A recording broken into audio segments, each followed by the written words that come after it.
Responsive design. So our app works perfectly on desktop. We can open and close lessons and navigate with our nav links. But now we want to make sure it works on mobile devices. So I actually went ahead and did all the work because I think this will be a better lesson if I just step through everything I did rather than you watch me put all the steps in. So let's first see how it looks. I'll go into mobile view here.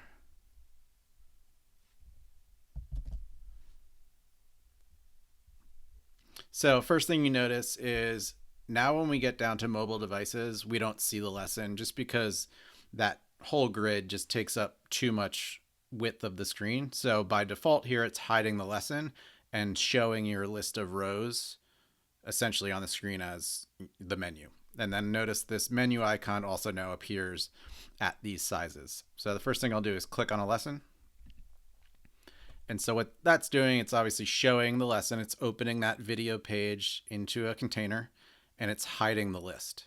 And then the other thing it's doing is it's toggling that menu open icon, which is what I named it, to this closed menu icon. And now when I click or touch this icon, it does the opposite. And really all this is, it's a lot of steps, but at the end of the day, this is doing a couple things. It's hiding and showing elements based on screen size, and then hiding and showing elements based on actions, on clicks. So let's go into Bildr and I'll just walk through everything I did so it's all documented. Okay, so the first thing we did here was recall when we created the desktop version of this, we put it in its own section, and it was the only section we had at the time. Well, now we have a new section. We have the course mobile section. And so the first thing we do here is in the section element itself is we have a utility class called section course desktop. And in this is where you start to see how you do responsive in Bildr. You have your device controls. The icons represent different screen sizes. So what I did here on this class was I added in a display class, and by default it is displaying. So by default this shows. So if I'm on a large screen or a laptop, it's showing. But if I go to my device starting at mobile landscape, I'm at display none now. And the way Bildr works is this will automatically cascade down. So if I look at the smaller or portrait mode on this, even though this doesn't look like it's on display none, it is. I didn't have to actually go click through all of these. So that cascades down starting at the device size you choose it on. So that takes care of the desktop disappearing at mobile.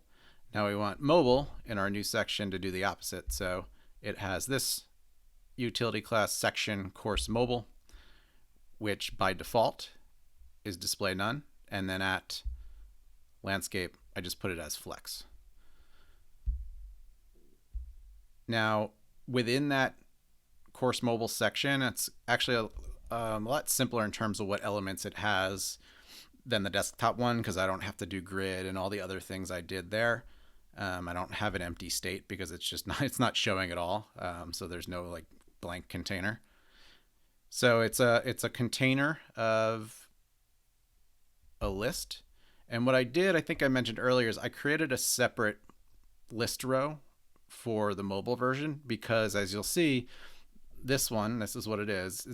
It's an exact duplicate of this list row desktop. I just copied it, pasted it with children, and renamed it, and then made sure I put a data residence listener on it.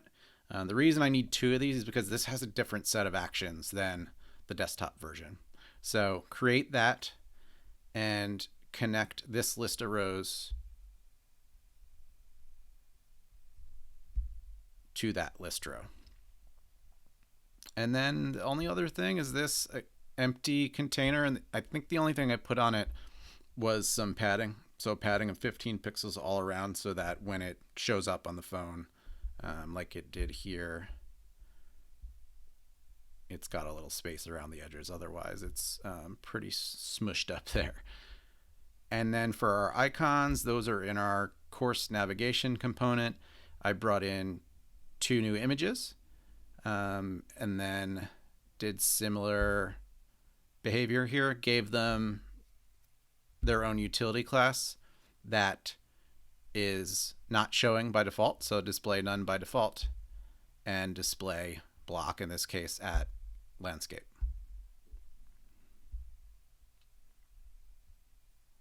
And this one is just display none by default. And this will come into play because actions will take care of this one showing when we want it to show. So before we get to actions, last thing in terms of styling for responsiveness, notice we had that border here on our desktop app, but we don't here. It was just, there was not enough space. It didn't look great. So I went back and recall on that nav bar, we had inline styling for the border. I actually changed that to a utility class called responsive border here. So this is effectively making that border disappear, or you'll see you just can't see it when it goes down to landscape. So I did the same thing I had inline. I brought into this class that I created, one border pixel solid 3333333, and then at landscape, I think I'm kind of cheating here a bit, but all I did was just take the border off, made it border none instead of border solid. So that's why you don't see it when you get down there.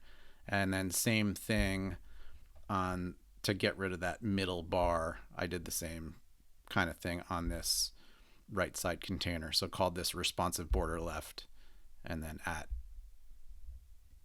mobile, it goes display none or border none. Okay, now let's move on to all of the actions that make this happen.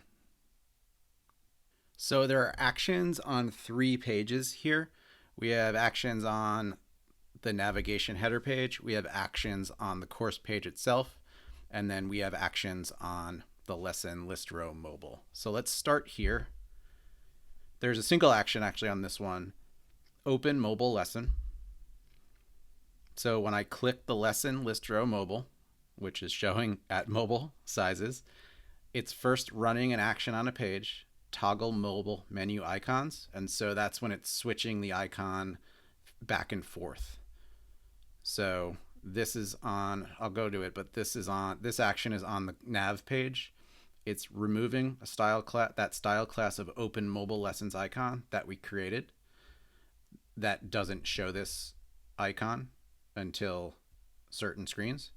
And then it's adding display none to it. So it's actually not showing yet, but we use that so we can show it later. And then it is removing the style class display none from that darker, sort of the inverted view of that image. And then this one itself is running an action from the course page, which we'll go to. It's hide mobile list and show lesson. So on the course page, we are hiding that container, which holds that list row, the mobile one, and showing the container that holds the video. So let's go back. I might just kind of iterate through this a couple times to make sure we get it all. So back to lesson list row mobile, open mobile lesson. It's running that action on the course nav page that toggles the icon, and then which also runs the action from the course page, which flips from showing the list to showing the video container. And then the important action, opening the page into the container. So that container is now showing, and then it's pulling the video page into it. So I guess, yeah, let's go to the course page so we can see its actions. It's just the 2, show mobile list and hide lesson. So showing the container of the list and hiding the video container, and then hiding the list and showing the video. I'm not sure which one I did first. So show mobile shows the list and hides the lesson, hide mobile hides the list and shows the lesson. I messed it up like 7 times building it, so that's why I'm walking back through it now.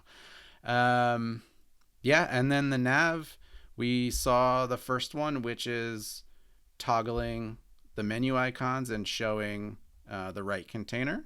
And then the only other one here is an action that's on the inverted, the darker icon, which is showing the mobile lesson list. So clicking that icon, it's what you're wanting to do. It's this. Hiding the lesson, showing the list again, and then switching back to this icon. So that's what this action is doing. Showing the list and hiding the lesson, adding a display none style class to the darker icon, and then removing that display none class from the image icon.